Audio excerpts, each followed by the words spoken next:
ಪ್ರಜ್ವಲ್ ಎಲ್ಲಿದ್ದಾರೆ ಅನ್ನೋದು ಯಾರಿಗೂ ಗೊತ್ತಿಲ್ಲ, ಮನೆಯವರಿಗೂ ಗೊತ್ತಿಲ್ಲ, ಯಾರ ಸಂಪರ್ಕಕ್ಕೂ ಅವರು ಬಂದಿಲ್ಲ. ಪ್ರಜ್ವಲ್ ರೇವಣ್ಣ ಎಲ್ಲಿದ್ದಾರೆ ಅನ್ನೋದು ಯಾರಿಗೂ ಗೊತ್ತಿಲ್ಲ, ಅವರು ಮನೆಯವರಿಗೂ ಗೊತ್ತಾಗ್ತಾ ಇಲ್ಲ, ಯಾರ ಸಂಪರ್ಕಕ್ಕೂ ಕೂಡ ಬಂದಿಲ್ಲ. ದೇವೇಗೌಡರ ಭೇಟಿಯ ಬಳಿಕ ಜಿಟಿ ದೇವೇಗೌಡರು ಈ ಹೇಳಿಕೆಯನ್ನ ಕೊಟ್ಟಿದ್ದಾರೆ. ನಾನು ರೇವಣ್ಣರನ್ನ ಜೈಲಿನಲ್ಲೇ ಹೋಗಿ ಭೇಟಿ ಮಾಡಿದ್ದೇನೆ, ಮಾಡಿದ ತಪ್ಪಿಗೆ ಶಿಕ್ಷೆಯನ್ನ ಅನುಭವಿಸ್ತಾ ಇದ್ದೇನೆ ಅಂತ ಕಣ್ಣೀರನ್ನ ಹಾಕಿದ್ರು. ದೇವ್ರು ಏನು ಮಾಡ್ತಾನೆ ನೋಡೋಣ ಅಂತ ಹೇಳಿದ್ದಾರೆ. ಜೈಲಿನಿಂದ ಹೊರಗಡೆ ಬಂದ ನಂತರ ದೇವಸ್ಥಾನಕ್ಕೆ ಹೋಗ್ತಿದ್ದಾರೆ. ಎಚ್.ಡಿ. ರೇವಣ್ಣ ದೇವೇಗೌಡರ ಮನೆಯಲ್ಲಿ ಇಲ್ಲ ಅಂತ ಜಿಟಿ ದೇವೇಗೌಡರು ಮಾಧ್ಯಮಗಳ ಮುಂದೆ ಸ್ಪಷ್ಟನೆಯನ್ನ ಕೊಟ್ಟಿದ್ದಾರೆ. ನಮ್ಮ ಸ್ಟ್ಯಾಂಡು ಪ್ರಥಮದಿಂದ ಒಂದೇ ಇದೆ. ತಪ್ಪು ಮಾಡಿದ್ದರೆ 100ಕ್ಕೆ 100 ಶಿಕ್ಷೆ ಆಗಲಿ ಅಂತಕ್ಕಂಥ ತೀರ್ಮಾನವನ್ನ ನಮ್ಮ ನಾಯಕರಾದಂತ ಎಚ್.ಡಿ. ಕುಮಾರಸ್ವಾಮಿ ಅವರು ಹೇಳಿದ್ದಾರೆ. ಕೋರ್ ಕಮಿಟಿ ಅಧ್ಯಕ್ಷ ನಾನು ಹೇಳಿದ್ದೇವೆ. ಅವ್ರನ್ನ ಪಕ್ಷದಿಂದ ಸಸ್ಪೆಂಡ್ ಕೂಡ ಮಾಡಲಾಗಿದೆ. ಇನ್ನೇನಿದ್ರು ಕೂಡ ಸರ್ಕಾರದ ಜವಾಬ್ದಾರಿ. ಅವ್ರಿನ್ನೂ ಬಂದಿಲ್ಲ, ಬರ್ತಿಲ್ಲ, ಎಲ್ಲ ಒಂದ್ ಕಡೆ ಅವರು ಯಾಕೆ ಹೋದ್ರು, ಏನಕ್ಕೆ ಹೋದ್ರು, ಯಾವ ಬರ್ತಾರೆ, ಯಾವ ಬರಲ್ಲ, ಇದು ಯಾರಿಗೂ ಅದ ಸುದ್ದಿ ಸುಳಿವು ಇಲ್ಲ. ಅವ್ರಿಗೆ ಇಲ್ಲ ಅಂದ್ಮೇಲೆ ನಮ್ಗಳಿಗೆ ಹೆಂಗ್ ಗೊತ್ತಾಯ್ತದೆ? ವಿಚಾರ ಗೊತ್ತಿಲ್ಲ.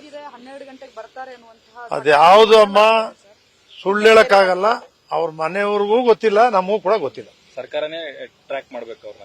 ಈಗ ಮಾಡ್ತಾ ಇದಾರಲ್ಲ ಅವರೇ. 196 ರಾಜ್ಯಗಳಿಗೂ ದೇಶಗಳಿಗೂ red card, blue card, red card.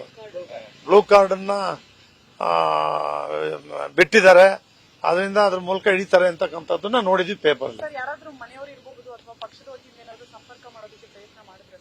ಯಾವರ ಸಂಪರ್ಕ ಕೂಡ ಅವರು ಸಿಕ್ಕಿಲ್ಲ, ಯಾರ ಸಂಪರ್ಕ ಕೂಡ ಸಿಕ್ಕಿಲ್ಲ.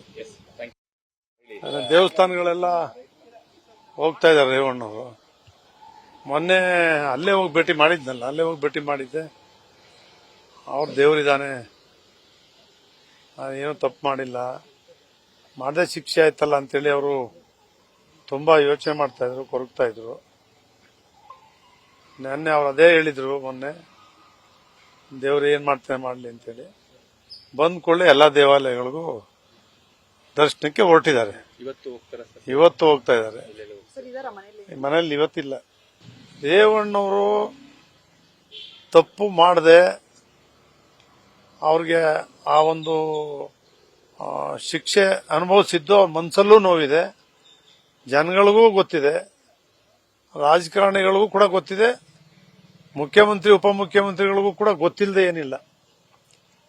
ಗೊತ್ತಿದ್ರು ಕೂಡ ಈ SIT ಅವರು ಮೂಲಕ ಅವ್ರನ್ನ ಬಂಧನ ಮಾಡಿದ್ದು ಸರಿಯಲ್ಲ ಅಂತಕ್ಕಂಥ ಸಾರ್ವಜನಿಕವಾಗಿ ಅಭಿಪ್ರಾಯ ವ್ಯಕ್ತ ಆಗಿದೆ.